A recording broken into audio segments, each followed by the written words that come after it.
All right, so Coach, just defensively, 2-0, which is a very good start. What have been some positives you've seen from the unit through your wins over Tennessee and Furman? I think the fight, every play, through the ups and downs of both ball games. I think the sideline has been really good. No finger pointing. Everybody's still been into it, especially last week when we got ourselves in a hole 20-3 and then dug back to be down 3 at half, to go in there and talk to everybody, to see in their eyes that there was still a lot of fight and belief. I think that was a big positive. Definitely didn't play the cleanest game by any means. Can't take anything away from Furman. Good offense, and we did some things to hurt ourselves with our eyes. But the overall fight, every rep's been really big for us. Yeah, Tennessee game, you got the lead, you're kind of able to control it. I said down 20-3, they hit you early and got a big margin on you. What was the adjustment kind of from the second quarter towards the end of the game to kind of limit their opportunities and help your offense come Well, back? I think our guys just calmed down a little bit. We got 2 big stops right before the half that were big to get the offense to score, and I think we even had one coming out of halftime. Got a stop. I thought we were going to have almost 5 in a row, but we let one go over the top. Just eye discipline wasn't good.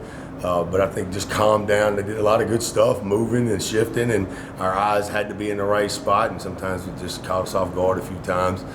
Being disciplined, but I think going forward, it's a big game for us to learn from and to go forward. And talk about you. Playmaking is a big factor, and Remy had that big interception. Just talk about him, and he took some blame, saying that some of those scores earlier in the game were on him, but still having a big interception. What was that for you, seeing him do that and just your secondary? Right place, right time.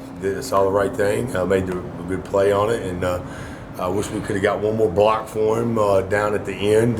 He did a good job trying to get to the end zone. There was a lot of, I don't know what the exact yardage was, but he ran a bunch of it. But a lot is on him as our quarterback of our defense, and with that type of offense and a lot of motion and shifting and FSL and all that stuff, he put some of it on because we didn't get in the right spot and our eyes were bad at times. But some of that's on me, not giving him those opportunities on all those moving pieces. But he did a great job and won the turnover battle and came out with a win.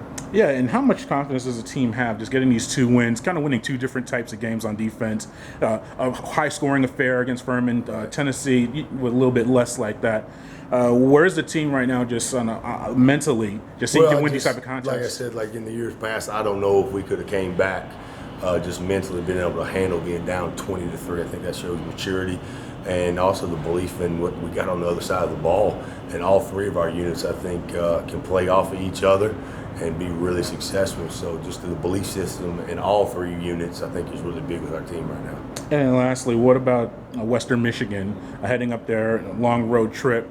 What have you seen from them so far, just reviewing, and what defensively will you have to do to limit their opportunities? Personnel-wise, a lot of the same guys. I think they got 4 O-line back, the quarterback, tailback, some big tight ends. They're going to like to run the ball, some inside and outside zone with the sniffer inserting and play action, and they'll spin it. 16, they like to throw it over the yard. So they got some big boys up there. We're going to have to do a really good job stopping our run. That's got to be our number one thing, and don't give up a deep one over our head and just play our tails off. Right.